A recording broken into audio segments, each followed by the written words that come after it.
어제 동아일보에 이어 중앙일보까지 사설로 검찰의 무차별 통신조회를 때렸습니다. 조중동마저 쉴드가 힘들다 판단한 모양인데 검찰의 무차별 통신조회 역풍이 점점 커지고 있습니다. 조중동 중에서 조선일보를 제외한 중앙동아조차 이번 검찰의 무차별 통신조회를 비판했습니다. 게다가 과거 윤석열의 발언까지 소환하며 공세를 높이고 있는데 이들도 검찰의 극악무도한 사찰에 대한 역풍을 감지한 모양입니다. 특히 오늘자 중앙일보 사설이 웬일로 구구절절 맞는 말밖에 없어 의아할 지경인데 오늘자 중앙일보 사설에서 주의 깊게 볼 대목 몇 부분만 추려서 여러분들께 공유드리고자 합니다. 첫째, 검찰의 늑장 통보입니다.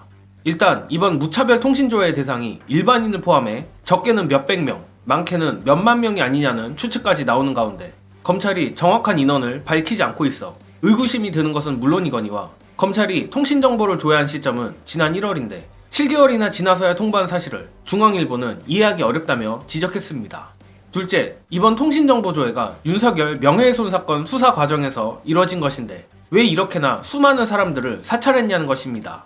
풀어서 얘기하자면 이 윤석열 명예훼손 사건의 개요가 김만배 씨와 신학림 전 언론노조 위원장과의 인터뷰에서 허위 사실을 유포했다는 것임을 감안했을 때 그다지 복잡하지도 않은 사건에서 도대체 왜 그 많은 언론인과 야당 정치인의 통신정보가 필요했는지 중앙일보조차 이해가 안 간다는 것입니다. 결론부터 말하자면 결국 검찰의 이재명 전 대표를 향한 확증 편향식 수사 때문이라고 밖에 볼 수 없고 중앙일보조차 이를 알고 있는 것 같습니다. 즉 중앙일보가 간만에 맞는 말을 하는 척하는 건 결국 도저히 빼도 박도 할 수 없어서라는 것인데 일전에도 여러 번 관련 내용을 공유드린 적이 있었지만 현재 검찰은 이번 윤석열 명예훼손 건으로 그야말로 개망신을 당하고 있습니다. 사실상 이재명 전 대표를 암시하며 김만배 신학님의 배우를 밝히겠다더니 이제 와선 배우 얘기를 쏙 빼버리지 않나 이례적으로 판사에게 공소장 지적을 당하는 등 수준이 처참하기 그지없습니다. 그런데 알고 보니 이게 끝이 아니라 지난 1월 무차별적인 통신조회까지 했음에도 수사를 이 모양 이 꼴로 했다는 게 드러나버린 것입니다. 결국 중앙일보나 동아일보나 웬일로 검찰을 때리는 척하지만 이들이 맞는 말을 하는 척하며 숨기려 하는 사실은 바로 이런 무차별 사찰에도 도저히 배후에 이재명 전 대표와 민주당이 있었다는 사실을 밝혀내지 못했다는 것이라 생각합니다. 이 부분을 이른바 진보 언론이라는 곳들에서도 기계적 중립 때문에 말을 안 하는 것인지 모르는 것인지는 모르겠지만 제대로 짚지 않는 것이 다소 안타까울 따름입니다.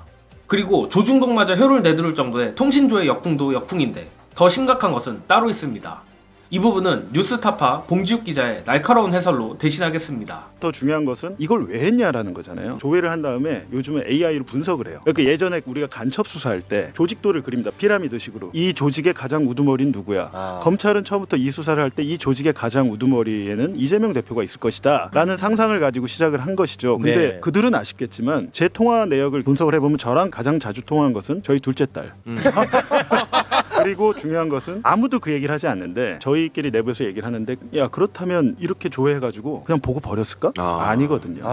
디넷이란 곳이 있잖아요. 검찰 안에. 디지털 수사망. 디넷에 보면 계좌 내역 분석하는 카테고리도 있고 통신 내역 분석하는 카테고리도 있어요. 아 무서워. 이걸 사람이 하지는 않을 거 아니에요. 네. 수만 명의 정보를. 그렇죠. 이 정보 결과값을 거기다 데이터를 넣으면 디넷에서 정리를 해주는 것 같아요. 거기에 대해서 아무도 지적을 안 해. 만약 국정조사는 뭘 한다면 야 여태까지 니네 통신조회 이렇게 받아가지고 그 정보 어떻게 했어? 나중에 또 활용할 수 있거든요. 넣어놓으면 디지털 캐비넷이라고 하잖아요. 네. 거기에 대해서 조사가 필요합니다. 만약 검찰의 이번 통신조회가 이른바 검찰의 디지털 캐비넷, 디넷에 정보를 수집하는 목적까지 겸했다면 이는 검찰의 망신으로 끝날 문제가 아니라고 생각합니다. 민주당뿐만 아니라 뉴스타파 봉지욱 기자처럼 진실을 위해 뛰는 기자들의 취재원들까지 전부 센터를 까버려 사실상 손발을 묶어버리겠다는 신호나 다름없는데 이는 진실을 위해 뛰는 언론인들을 극한으로 고립시켜 이 검찰 독재 정부의 치부를 철통 방어하겠다는 뜻 아니겠습니까? 간만에 조선일보를 제외한 조중동마저 이번 검찰 통신조회를 때리는 김에 민주당이 이번 기회를 잘 활용했으면 합니다. 특히 지금까지 언론에 나온 내용들 외에도 봉지욱 기자가 제기한 디넷에 대해서 더욱 강하게 공론화하여 반드시 저들이 디넷을 악용하지 못하도록 매듭을 지었으면 좋겠습니다. 민주당이 이번 일을 가볍게 여기지 않길 바라며 이번 영상은 여기까지 하겠습니다. 시청해주신 여러분 감사합니다.